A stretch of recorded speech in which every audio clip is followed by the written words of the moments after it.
Muy buenos días, Berenice. ¿Cómo le va? Bien, muchísimas gracias. Gracias por la entrevista. Un gusto saludarte. Nelson, aquí a la orden. No, para nosotros es de mucha gratitud saber que podemos contar con ustedes, que aceptan nuestras invitaciones y que pues la gente la puede ver en vivo y en directo a través de nuestro espacio, que precisamente trata de hablar de muchos temas coyunturales, a veces no tan coyunturales, que se pierden a veces por la agenda mayor que existe a veces de las peleas, pero que no dejan de ser sumamente importantes, Berenice. ¿Cómo? El tema de la desnutrición. ¿Por qué? ¿Por qué seguimos hablando de desnutrición crónica infantil todavía en estos tiempos? Bueno, la introducción que usted hace es bien pertinente, ¿no? En primer lugar, es cierto que a veces la comunicación en general posiciona básicamente los elementos sí, de los desacuerdos políticos y el problema de la política como un tema central, ¿no? También veo que se posicionan temas económicos sustancialmente y a veces también bastante crónica roja, ¿no? Entonces creo que un periodismo serio que quiere aportar tiene que tratar realmente estos temas que son temas sustantivos para el desarrollo del país, para superar la pobreza, la desigualdad, la inequidad. Entonces seguimos hablando de este tema, porque la desnutrición es un problema no resuelto, es un problema público que atañe a los derechos de los niños y de las niñas menores de 5 años y en particular a las madres gestantes hasta que los niños, pues, el llamado, lo que se llama los primeros 1000 días. Los primeros 1000 días incluyen la gestación y hasta que el niño cumple 2 años. Perfecto. Si usted deja de actuar en ese momento, ¿no es cierto? Si el Estado ecuatoriano, si la política gubernamental, si la acción de la salud pública, de la protección social, de la seguridad alimentaria, de higiene en el hogar, lavado de manos, etcétera, la falta de agua segura, simplemente lo que haga después es irrelevante, no corrige el daño neurológico que eso causa y todos los estudios que se han hecho a nivel mundial, lo que le dicen es que si usted no interviene en ese momento, es un tiempo muy corto en el que hay que intervenir, aunque usted le dé todos los complementos alimentarios después, resulta que las posibilidades futuras y presentes de inserción en el mercado laboral, de pérdida de aprendizaje, etcétera, en suma, es un indicador del desarrollo y muchas veces ha tenido que ver con el logro, pese a que ha estado, fíjese, Nelson, en todos los planes de desarrollo, avanzar en este sentido. Sin embargo, no se ha logrado aspectos que son esenciales de acuerdo a experiencias de otros países. Por ejemplo, que sea el más alto nivel del Ejecutivo, en este caso el presidente de la República, el que señale que este es un tema importante para el país. Ese es como un punto de partida básico. Sí, todos los logros que han tenido Brasil, Colombia, Chile en particular y el Perú, pese a que ha vivido, usted sabe, problemas gravísimos de pobreza, de violencia, problemas políticos enormes, ha mantenido un acuerdo político iniciado en la época del presidente Alan García. Y de ahí entonces, desde ahí, ha ido y continúa profundizando. Entonces, parece ser que lo principal es justamente esta voz de la más alta autoridad nacional y de las otras autoridades, de las otras funciones del Estado y del nivel descentralizado del país que se manifiestan, ¿no es cierto?, que incorporan como un plan de trabajo, como una meta, la desnutrición crónica. Perú bajó un punto porcentual cada año en la desnutrición crónica, inició como nosotros, cerca del 25%, y en los últimos 10 años ha logrado bajar a 11%. Es decir, que es absolutamente posible, igual que lo hizo Brasil, igual que lo hizo Colombia, igual que lo hizo Chile. Entonces, el primer gran reconocimiento que tenemos que hacer los ecuatorianos es que el Ejecutivo, durante la campaña presidencial, el presidente Lasso firmó como parte de un acuerdo el priorizar visibilizar y actuar desde la política pública sobre el tema de la desnutrición crónica infantil. Claro, Ese es... Berenice, eso lo veíamos, pero también veíamos cómo en algún momento el gobierno dijo que incluso hasta puso un condicionante, no sé si usted recuerde, que decía hay que vender el Banco del Pacífico para poder luchar contra la desnutrición, que me pareció un asunto así medio feíto, como decir, mientras no venda el banco, pues ahí que se sigan desnutriendo los niños. Antes de ir con su apreciación sobre eso, Berenice, entiendo sobre los primeros años, concuerdo con eso, pero ¿cómo se le dice a una familia de escasos recursos, a una familia pobre? ¿Cómo se ataca o cómo se ayuda con política pública para que esta familia pobre realmente tenga? Porque a la final sí, una familia de condiciones económicas buenas dice, ok, yo tengo, me voy donde una nutricionista, la pediatra, puedo comprar las medicinas, puedo comprar los suplementos. Pero ¿qué pasa con esta población pobre, que es donde deberíamos atacar? ¿Qué políticas públicas se debe tener ahí? Bueno, verá, Nelson, en primer lugar decirle que la desnutrición crónica está presente en todos los quintiles de la población en el Ecuador. Obviamente, entre los más pobres llega al 27% en el caso de los menores de 2 años, pero también hay un 14% de desnutrición entre las personas de altos, de los quintiles más altos, es decir, aquellos que tienen ingresos de aproximadamente $1.500, wow. 14%. Entonces, estamos hablando de que es un problema que atraviesa a la sociedad ecuatoriana, ya sea por prácticas alimentarias, inseguridad alimentaria, ya sea por no acceso a los servicios de salud, ya sea por falta de protección, etcétera. Entonces, ¿cómo se le dice?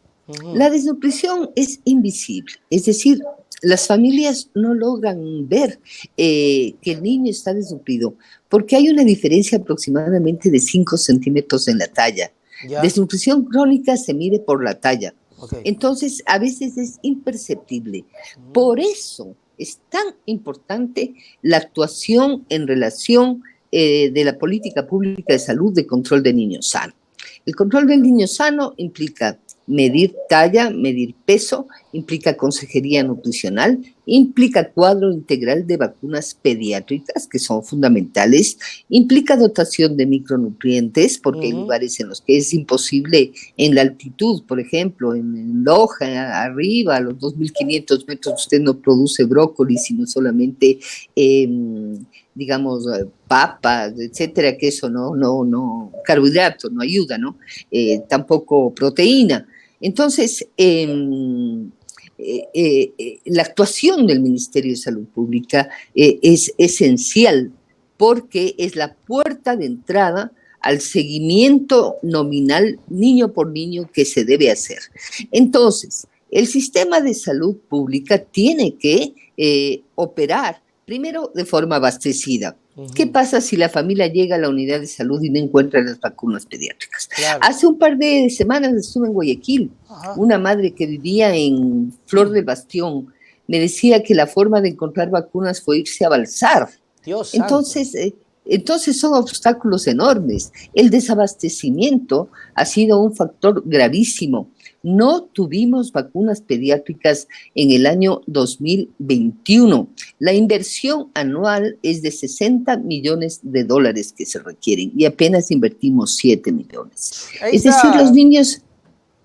Pero dice, ese es otro punto gravísimo, la falta de presupuesto. ¿O es la falta de voluntad de entregar el presupuesto? Sí, ahí hay dos posibilidades. O el presupuesto está asignado o el presupuesto no se ejecuta o simplemente el presupuesto no se ejecuta. Fíjese, yo revisé algunos datos del año 2022 y encontré entidades que tenían al mes de abril, cerca de mayo, cuando daba el informe el señor presidente del Informe de la Nación, y encontraba entidades públicas que tenían ejecución que bordeaba más o menos el 10%, estando terrible, prácticamente ya al segundo semestre. Entonces también es falta de gestión. Yo entiendo, ¿no? Hemos invertido en vacunas COVID cerca de $900 millones. Eso es una cifra importante para protegernos todos, ¿no? Pero no debieron descuidarse de la vacunación pediátrica. Es más, actualmente están haciendo campañas, están vacunando puerta a puerta, están tratando de retomar, pero la vacuna tiene que ser oportuna, Nelson, porque la vacuna, de acuerdo a la norma técnica, tiene que darse en un determinado periodo, en un determinado momento de la vida del niño pequeño. Es decir, no es cualquier rato que se pone la vacuna entonces ya perderá efectividad y pueden presentarse casos nuevamente de enfermedades que ya han sido, sí, digamos, erradicadas, por ejemplo, el caso de la polio o otro tipo de enfermedades que pueden presentarse, ¿no? Entonces, la vacuna protege a los niños, ¿no?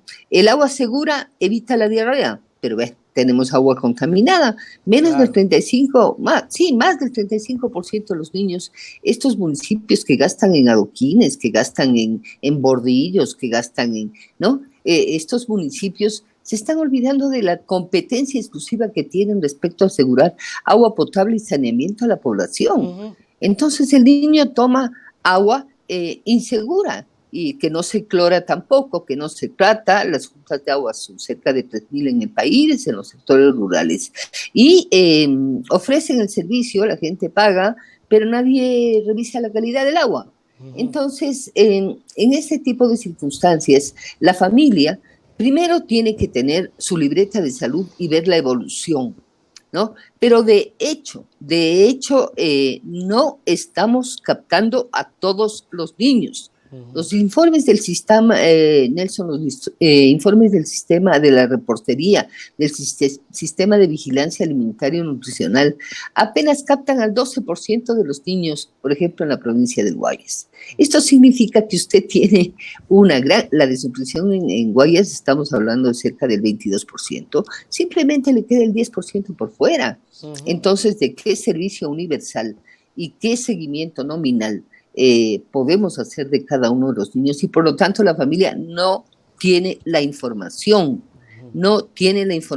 para apoyar a ese niño, y la información la tiene que dar el Ministerio de Salud, porque es la puerta de entrada justamente para asegurar, digamos, cambios en la situación nutricional de los niños. Mira que, Berenice, perdón que le interrumpa, vea que ese tema es un asunto que se ha venido tratando muy escuetamente. Es un asunto que a veces tampoco se lo toca a nivel de medios nacionales, pero que es importante recalcar que, y usted acotaba algo que me parecía muy interesante, no tener un programa de nutrición esencial en los primeros 1000 días, si no me equivoco que me dijo, esto conllevaría a que el niño pierda su desarrollo. Es decir, Berenice, con su experiencia, no tener un niño bien alimentado, nutrido, afectaría la economía del país.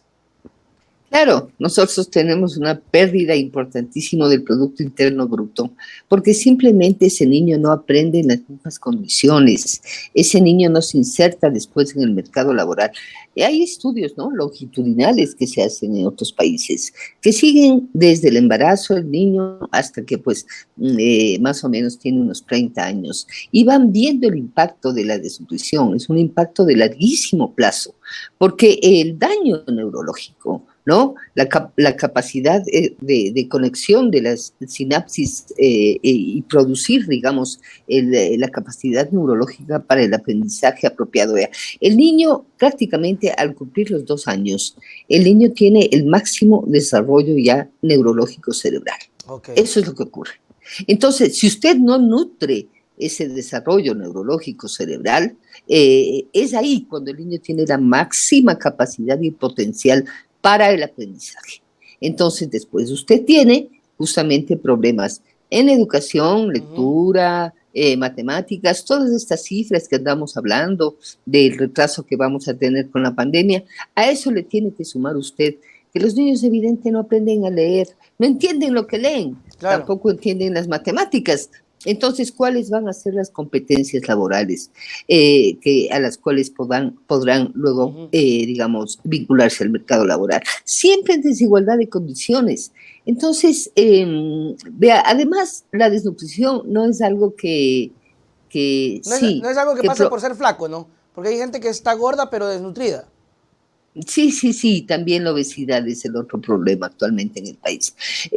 Pero la malnutrición, pero el principal problema es la desnutrición crónica infantil. Ok. Ahora, obviamente, esto no trae réditos inmediatos a los políticos, ¿no? Claro, ese es el Porque, detalle. claro, los Ujú. políticos no están construyendo No les importa. infraestructura, ¿no? Además, esta tendencia que ha tenido el país de fortalecer todo lo que son hospitales, ahora todos los cantones quieren hospitales y sin embargo, el nivel de atención primaria de salud, que es un nivel fundamental, está prácticamente abandonado. Construcciones que no se han atendido en años, obsoletos los equipos, la falta de medicina. Yo he revisado Ujú. los informes de rendición de cuentas del Ministerio de Salud y he visto zonas que sistemáticamente durante el año 2021 le informaron a la zona y a su vez la zona informó a la planta central la falta de disponibilidad de insumos y Ujú. de medicamentos, a veces llegando meses en el año 2021 al 30% de abastecimiento.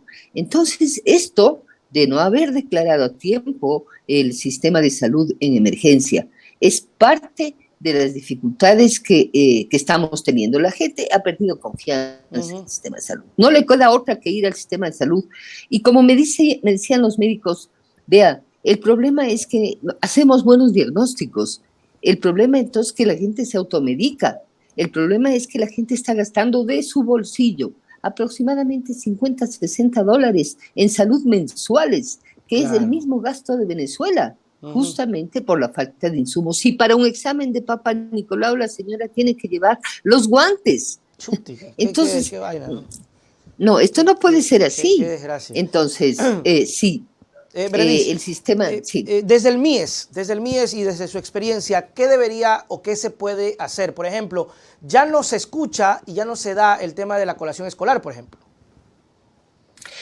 A ver, verá, Nelson, verá. Yo hice una línea de tiempo sobre las políticas de desocupación. La primera etapa, todo fue más o menos entre el 1980 aproximadamente, hasta bien entrado el año 2012-14, la distribución de alimentos. Así Ujú. fue. Realmente lo único que ha quedado bastante bien establecido es la colación escolar. Ok. Pero la colación escolar llega a los niños grandes, es decir, a los mayores de tres Claro, ya están años. en la escuela. Claro, Claro, ya claro, están en el claro, sistema claro. Usted me hablaba educativo. de los niñitos de 2 años, ¿no? Hasta los 2 años. Ah, Claro. ya, cierto, Entonces, cierto. esos son los que justamente se quedaron fuera, por ejemplo, de los micronutrientes. Todo el tema de hierro para medición de hemoglobina, el problema de la anemia en este país, 40% de la población indígena de niños menores de 5 años tiene desnutrición, en Ujú. algunas provincias parece que es mucho más alto. Si volviéramos a medir ahora, el INEC está midiendo nuevamente una encuesta especializada, seguramente nos vamos a asombrar. Van a haber cantones que lleguen hasta el 60-70% de destrucción crónica, Chuta, ¿no? que- Esto nos hace un país inviable. La equidad tiene que comenzar desde la primera infancia. La equidad no se construye después. Entonces, a mí me parece bien saludable que el presidente haya tomado esta decisión, haya creado una Secretaría Técnica específica que tiene que coordinar a estos ministerios, a salud, básicamente también al MIES y decirle cuáles son las prioridades. En el caso del MIES, tienen que trabajar muchísimo en la apertura de los servicios de cuidado infantil, Ujú. ¿no? Ahí todavía no me queda claro cuántos están operando, en dónde están, todo el programa Creciendo con Nuestros Hijos, que es tan efectivo, algo que lo hicimos ya hace muchos años, cuando estuve a cargo del INFE en algún momento, ahí esos servicios tienen que operar. Ya hay un bono actualmente para madres gestantes y para madres que tienen niños menores de 6 meses, pero son apenas 21,000, ¿no? Eh, es decir, todavía tenemos que aumentar la protección social en el país, Ujú. todas las mejoras en el control del déficit fiscal, la asignación presupuestaria, yo creo que eso falta mucho al señor presidente, incorporar justamente el tema de la política social como un tema central en la gestión de su gobierno. Y entonces ahí me parece que la red de protección social, los bonos, hay muchos cuestionamientos, pero es que si no inyectamos recursos a la familia para proteger los ingresos, dígame, entonces ¿Cómo vamos a abordar, Nelson, el Sí, sí, problema sí. del 80% de inseguridad alimentaria que tienen los hogares? Ujú, En el país hay hambre. ujú. Entonces, si es que no podemos protegerles inyectando recursos económicos a esas familias, no hay otra manera de hacerlo que aumentar una red de protección social que todavía es pequeña en el país. De Totalmente de otra acuerdo, parte, totalmente de fíjese, acuerdo. Berenice, sí, Nelson, una ideita chiquita y dele, dele, fíjese dele. que ahorita estamos compitiendo con el tema de la seguridad. Ajá. Claro, eso también entró en el escenario público y claro que tiene que entrar, es también una prioridad, pero para que usted tenga una idea, tenemos los mismos recursos humanos que dedicamos a la salud pública, los tenemos en seguridad y defensa. Esa es la Ahí está, situación. terrible. Ahí está. Berenice Eh, Cordero, muchísimas gracias por estar con nosotros. Ha sido muy educativo, muy especial saber todos estos datos. Preocupante también. Ojalá que el gobierno lo asuma de esta manera y poder tener y poder hacer algo. Yo creo que concuerdo totalmente con usted cuando dice si no inyectamos dinero a esas familias para ayudar, incluso hablaríamos mucho mal de nuestra sociedad y de nuestro gobierno. Berenice, sus palabras para despedirnos. Bueno, sí, ojalá en algún momento podamos ya revisar avances concretos de captación de niños, cómo va esa Secretaría Técnica, qué logros va alcanzando. Ojalá algún momento un panel con Erwin Ronquillo sería muy bueno, el secretario técnico, el consejero Coloma. También creo que hay que hacer un llamado a la academia para que se vincule efectivamente a esto, entonces para que pueda ayudar en la investigación. La academia es fundamental para Ujú. reflexionar y también siempre tratar otros temas, ¿no? Creo que hay otros temas fundamentales y ojalá nuevamente me vuelva a invitar Claro. para conversar temas críticos sobre violencia, pobreza, Sí, sí, sí, no se preocupe. también otros temas que están afectando a los y las adolescentes Por en el supuesto, Ecuador. Berenice, un gustazo. Nosotros vamos a estar muy pendientes de eso y gracias por su apertura y la molestaremos en otra oportunidad. Chau, chau. Chao, chao, gracias. Muy bien, ahí estuvo con nosotros nuestra primer invitado, muy chévere, muy bien. ¿Sí? Así que anote la producción como, incluso podría ser como un analista de la coyuntura nacional, porque según lo que veía y lo que me decía Berenice, podríamos hablar de muchos temas y ahí vamos ampliando un poco el rango de nuestros invitados.